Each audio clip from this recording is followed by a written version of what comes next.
Currently walking in the Mount Calvary Cemetery here in Eunice, Louisiana. Gonna visit the final resting place of Bernice Laverne. She was horribly murdered over 30 years ago in a town about 8 miles up the road. Chaitanya, population 300 people or so. Very small town. Most of you probably have never heard of it, and most of you probably will never visit it. 64-year-old Bernice Laverne owned a little store in Chaitanya. Her husband, Hubert, was a farmer. They didn't grow like major crops, nothing like that. It was a very small farm. They mainly grew like produce just to sell at farmers markets and stuff like that. And for the last 12 years of her life, Bernice, her livelihood was this little store in Chaitanya. It sat right between what used to be a mixed school there. It used to be one of those schools where it was like a high school and an elementary mixed together. And a good part of her income was dependent on the kids. When they would get out of school, they would go to her shop. Bernice sold like little gift items. She sold boudin balls, sausage, chips, drinks, stuff like that. A little bit of this and a little bit of that. And she would normally work the shop by herself. She'd open up around 8 a.m. Usually would close by 5 o'clock.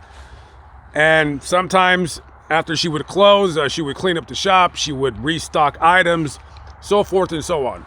November 18th, 1992. Another average day, and it's almost closing time for Bernice's shop. Just as she's about to take the sign and put the closed option on it, someone comes in. She says, okay, last customer. No. This was no customer. What this person wanted was all the money in Bernice's cash drawer. Over the next 2 minutes, Bernice would be in a fight for her life, one that she would sadly lose. This person pulls out a pistol, demands the money. She puts up a fight. She grabs this old antique sugarcane knife or a machete or whatever you want to call it to try to defend herself. The person knocks the machete out of her hand and shoots one time from the gun. Boom! It misses its mark and grazes the side of her skull, slicing through her hair and her skin.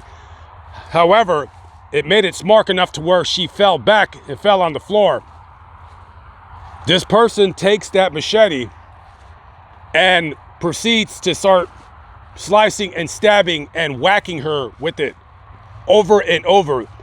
The cut of that blade sinking into her skin, slicing her open down to the bone. She's desperately trying to fight for her life, and she's trying to block these attacks. And the pain is immense. The pain is intense. She's screaming. Nobody's there. Nobody's in the shop. The person continues to whack. The blood is flying everywhere, and a big pool of blood is forming under her body. Even if she had the energy, the strength to get up, she couldn't, because she was slipping around in her own blood. Vicious attack on a defenseless older woman. But this person who is hacking this woman to death, stuff that they do in other countries. Well, he's a nice guy. He wants to put Bernice out of her misery. So he grabs his gun and puts 2 bullets in her head. What a nice guy. The person takes all the money out of the drawer and walks out, leaving this woman to bleed out. Her last waking moments on earth, a store that she was so proud of, and her life was ended in a senseless merciless act of violence. It's around 7 p.m. now, and Hubert's at home, and normally Bernice should have already been back, but it's not unusual for her to come back a little bit late. However, this is a little bit later than normal.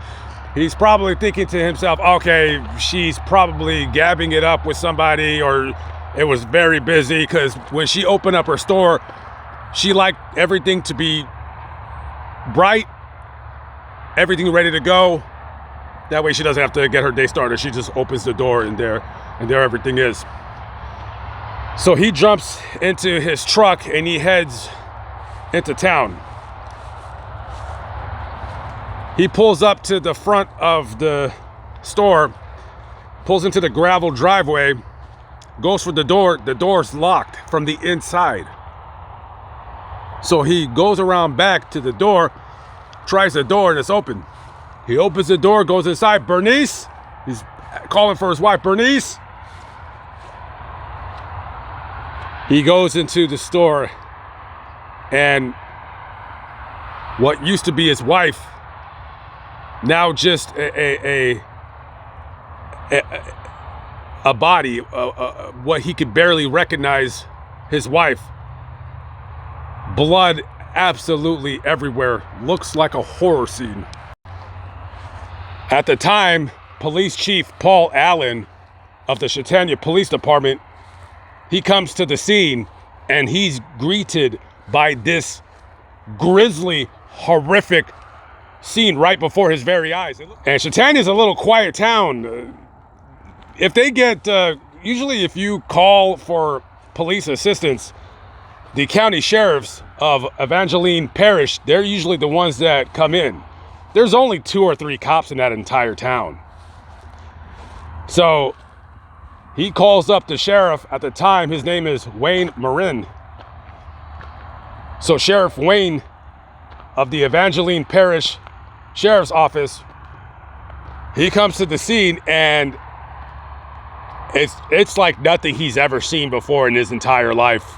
Whoever did this, whatever sick animal did this, he's almost in shock, as everybody is. One of Bernice's sons, by this time now, heard about what happened. He comes running into the store. He tries to stop her son from coming into the scene. And before him, he sees what used to be his mom is now just a mass of flesh and bone. So immediately they call for assistance from a crime lab that different parishes in the area use to, share within its resources, because this is a crime that nobody in this area has ever seen anything like this. So for the next 5 or 6 hours, they're processing the scene. They're dusting for fingerprints, trying to hope that they get some kind of DNA evidence, anything at all. About 5 hours later, they take Bernice, they throw the white sheet around her, put her on the stretcher, and they take her for a 200-mile ride up to the Bossier City coroner's office for autopsy. As they're doing that, the sheriff, just about maybe about a month or 2 ago, they had got a new bloodhound. They got a grant from the state, and they bought a dog. And he's not really into this dog. He doesn't believe that this dog can help in any form or fashion. But there was a piece of cloth that they might have suspected that was torn from the person who did this from their clothing. So he carefully takes the handle of the machete with the piece of cloth, and he gives it to the dog to sniff. As soon as the dog sniffs it, he starts sniffing around. He's going crazy. He's leading his handler, and he's barely being able to keep up with the dog. So as soon as the dog steps out of to the market, it goes to the school complex. And then it comes up to this house and starts sniffing. And then there's these dogs at the house, and they start barking at the dog. The dog is distracted Then the dog proceeds to go out into the highway, and just as he suspected, yeah, this dog ain't no good. This dog ain't no good. Now, as the Evangeline Sheriff's Office, they start conducting their investigation, so they're starting to question any and everybody, all of the students at the school, the neighbors, faculty members, people that lived anywhere within a 10-mile radius of who this person could possibly be that could have possibly done such a disgusting act as to murder a woman, especially in such a vile way. Now, as they're conducting their evidence, the name Casey comes up. So they start digging into this person that they called Casey, and there's a couple people that were saying, yeah, this guy named Casey, he was bragging about committing a robbery, and one of the other students that went to the same school as he did, not that school, but he went to another alternative school a couple miles away. He's like, oh yeah, he showed me a wad of cash, and he was buying all kinds of chips and sodas and what have you. Now this Casey name, has been said out of the mouths of several students and people in the area. Them talking about how this Casey guy all of a sudden now has a bunch of money that he's spending. Before, he was so broke he couldn't even buy a bag of chips. He'd be asking people, hey, can I borrow $1? Can I borrow 50 cents? Can I borrow 25 cents? Blah, blah, blah. And as a matter of fact, Casey has a little bit of a police record. He had recently been arrested for breaking into somebody's home and stealing a gun. And they also have Casey's fingerprint on a bag of chips at the scene. However, that doesn't mean that there's enough evidence to initiate an arrest. So the sheriff's office, they're keeping a very close eye on this Casey guy. As a matter of fact, they feel like they could just kind of sit and wait. They're just waiting for more evidence to come up so they could nab him. So it would be about a couple months before these students behind the school, I guess they were playing in the field, and under some trees and some leaves, they found a one-shot 22 caliber Derringer pistol. They immediately called the sheriffs. They come and get the gun. They dust it for fingerprints. Guess whose fingerprints is on the gun? Casey. Well, Casey is his nickname. His real name is Russell Ross Rubin. He's 15 years of age. A kid that he has behavioral problems. So much so, in fact, that he couldn't even go to that school. He got kicked out and had to go to an alternative school down in Vadrine, which is about a couple miles down the road. So they go to his house, which, by the way, is the same house that bloodhound had when he was sniffing. He had went to that house. The dog was hot on the trail at that time. However, the sheriff's department, they just thought that he was going crazy because of that dog. Because of the dog's, like, him being distracted. So they go to Casey's house,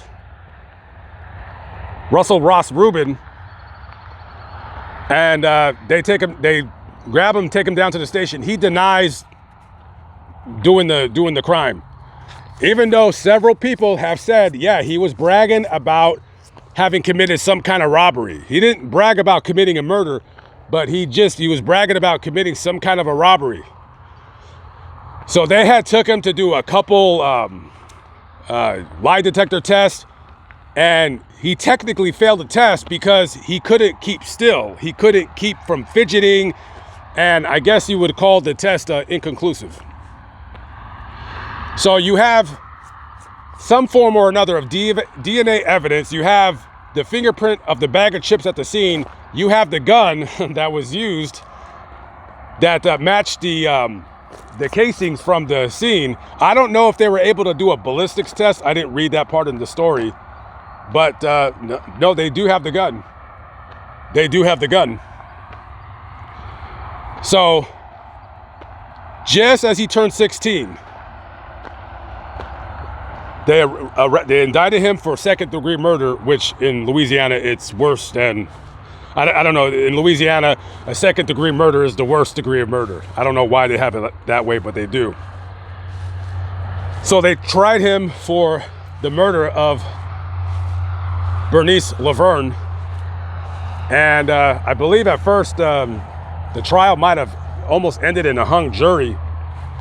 But in Louisiana, you only need to have, well, at that time anyways, you only needed to have 10 out of 12 jurors vote for conviction to get the person convicted.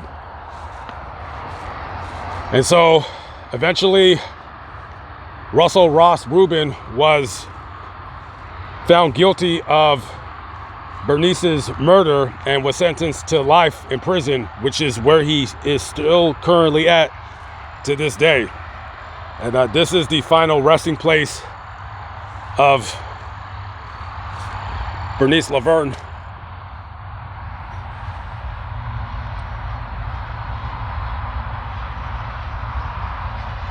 A senseless murder. And for what? $100. If that. They don't even think he got $100.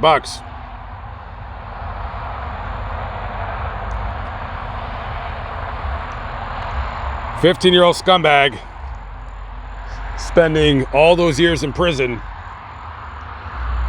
for $100. Rest in peace to the Lavernes. Okay, guys, I'm out of here. As you can see, sun is down, and we're on to the next town. We're heading towards New Orleans. Let's see what we can find over there. Catch up with you on the next video. Peace out.